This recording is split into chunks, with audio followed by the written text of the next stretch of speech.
देखिए, मैं माफ़ी इसलिए भी चाहूँगा कि ये आपके बात करने का वक्त है। ये मैक्सिमम लड़कों के बात करने का वक्त है फ़ोन पे।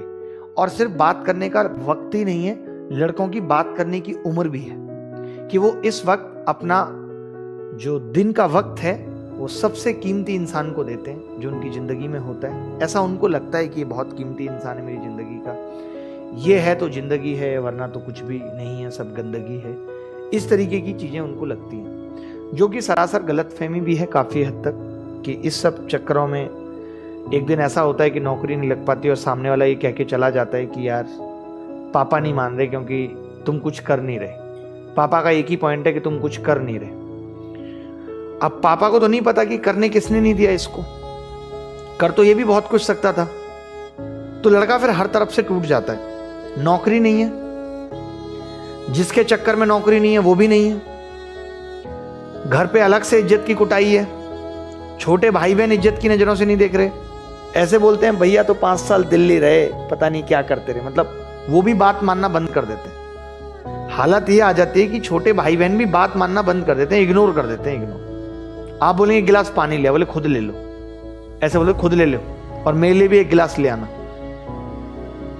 ऐसी नौबत मैं नहीं चाहता आप में से किसी की भी जिंदगी में आए, क्योंकि ये बहुत ही खराब क्षण होते हैं जब आपको 10 रुपए के रिचार्ज के लिए भी छोटे भाई बहनों या माँ बाप का सहारा लेना पड़े अगर आप 22-23 साल की उम्र को क्रॉस कर चुके हैं। अब आपको वास्तव में अपनी ज़िंदगी के बारे में सोचने का वक्त है। क्योंकि देखिए, मैं सारी बातों को बहुत अच्छा मानता हूँ, ठीक है आपके मम्मी पापा आपको बहुत प्यार करते हैं, बट कब तक करेंगे बताइए। और प्यार का इस चीज़ से कोई मायने नहीं है कि वो आपको ज़िंदगी भर बैठ के खिलाएंगे, नहीं है उनका बस।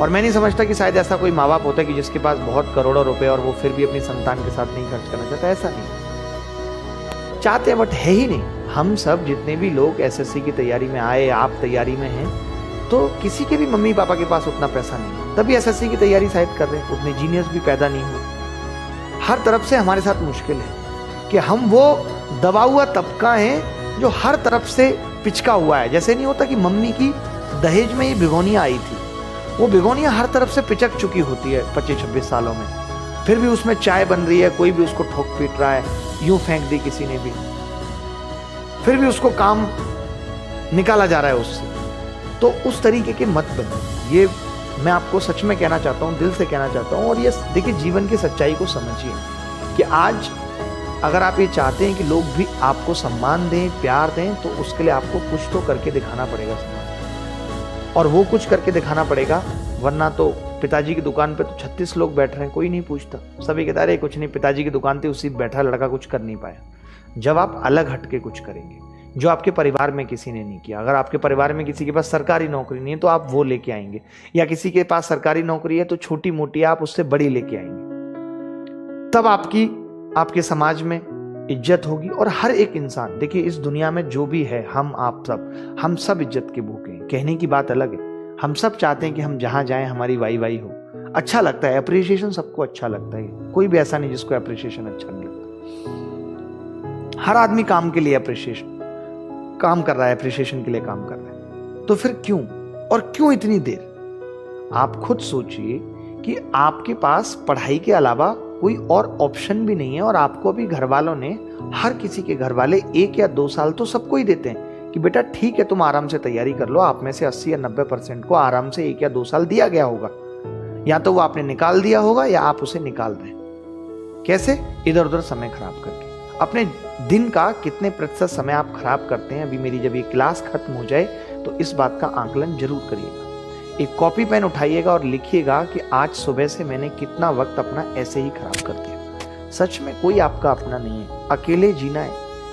अभी आप सब इसी डर में फंसे हुए हो, वो छोड़ देगी क्या होगा, वो छोड़ देगा क्या होगा। डर में जीवन नहीं चलता बेटा, डर में जिंदगी नहीं गुजर सकती, ना कुछ अच्छा कर सकते हो। हर पल यही डर सताता रहता है। 2 घंटे फोन नहीं आता, फिर फोन लगा के देखते हैं, अच्छा वेटिंग तो नहीं आ रहा। इस डर में जीवन नहीं बीत सकता। कुछ ऐसा करिए कि डर खत्म हो जाए, अपने आप को ऐसा बना लीजिए कि कोई आपके पास से जा ही नहीं सकता, कोई आपका सब्स्टिट्यूट बन ही नहीं सकता। क्योंकि हर आदमी यहाँ बेहतर की तलाश में, हर आदमी यहाँ बेहतर की तलाश में। तो आप बेहतरीन बनने की कोशिश करिए। समझ रहे हैं ना बात को? बस इतना ही कहूंगा, इससे ज्यादा कुछ नहीं। क्या कह रहा है कोई लड़का? एक लड़का कह रहा है, sir my father has expired when I was in 10th class and from that time मैंने खुद से टीचिंग करके अपनी ग्रेजुएशन तक की स्टडी मैथमेटिक्स से पूरा किया एंड अपने फैमिली को भी आगे बढ़ाया। शुभम रंजन जैसे लड़के की ही ज़रूरत है। ये बहुत अच्छा इन्होंने लिखा है और सही बात है कि देखिए, जब आपको एक दिन अपने पैरों पे खड़ा होना है और होना पड़ेगा, कब तक माँ बच्चे को गोद में खिलाती रहे? 5 महीने, 6 महीने, 4 महीने, उसके बाद तो उसको अपने पैर पे दौड़ना ही पड़ता है। तो ऐसे ही युवा के साथ है कि माँ बाप 17-18 साल तक अपना खिलाते रहेंगे आपको और कोशिश करेंगे कि आप आगे बढ़ें। हर पिता का ये सपना है। आज कितने सारे पिता हार्ट अटैक और इन सब से जा रहे हैं दुनिया से, क्यों जा रहे हैं? क्योंकि जब सही वक्त था कि बच्चे अपने घर को संभाल सकते थे, लड़का पापा के हाथ को बटा सकता था, उस वक्त आपने देरी कर दी। उस वक्त आप मुखर्जी नगर या दिल्ली या प्रिपरेशन की चकाचौंध में पागल हो गए। आज हम देखते हैं, ये मैं ज्ञान सिर्फ इसीलिए दे रहा हूँ कि मैं देखता हूँ, जब मैंने सेशन क्रिएट किया तो कमेंट में क्या चल रहा है? यही सब चल रहा है। ज्योति तुम कहाँ रहती हो, सुमन तुम कैसी हो, यही सब चल रहा है। ये सबसे जिंदगी बहुत दिनों तक सुख में नहीं हो सकती। आप अभी क्या है, शॉर्ट टर्म खुशी देख रहे हैं, आप दूरदर्शी बन ही नहीं रहे, आप लंबा सोच ही नहीं रहे कि जो मैं कर रहा हूं इसका आगे परिणाम क्या होगा, इस पे आपका ध्यान ही नहीं है। तो भैया ये बात सोचनी पड़ेगी, कोई और समझाने नहीं आएगा। हम शिक्षक हैं, हमारा काम है आपको मार्ग दिखाना और आपको ये भी बताना कि मार्ग के बीच में बहुत सारे ब्रेकर आएंगे, कैसे उस पे बचना है। बट आपको अपनी स्पीड कैसी रखनी है, सही दिशा मेंटेन करनी है नहीं करनी, रास्ते में कितनी देर कहाँ रुकना है, सारा टाइम खाने पीने में नहीं खराब कर देना, ये आपको देखना पड़ेगा। तो क्या बोले इससे ज्यादा, बट जब लगता है कि आप नहीं पढ़ रहे तो कहना पड़ता है। चलिए ठीक है, आगे बढ़ते हैं हम। और कुछ एक जैसे इस सवाल को भी कर लीजिए, बहुत प्यारा सवाल लगा मुझे। जल्दी से भी इस सवाल को करके उत्तर बताइए कि किस तरीके से इस सवाल का उत्तर हम निकालेंगे। बहुत जल्दी बताइए क्या होगा। हमारा फर्ज है वो हम निभा रहे हैं। हम भी अब इस वक्त सो सकते हैं रात में, हमारा भी परिवार है, बट ठीक है फिर भी पढ़ाने आ रहे हैं कि आपका रिदम ना टूटे। आज पूरे दिन क्लास नहीं हुई तो आपको ये ना लगे कि क्लास नहीं हो रही, आपका रिदम बना रहे पढ़ाई के लिए, तभी तो आ रहे हैं। वरना बिस्तर तो हमें भी अच्छा लगता है, हम भी आराम से बेड पे सोना चाहते हैं एकदम सीधे होकर, बट फिर भी देखिए 2a + 5 का स्क्वायर, यानी मैं इसको लिख सकता हूं 4a² + 25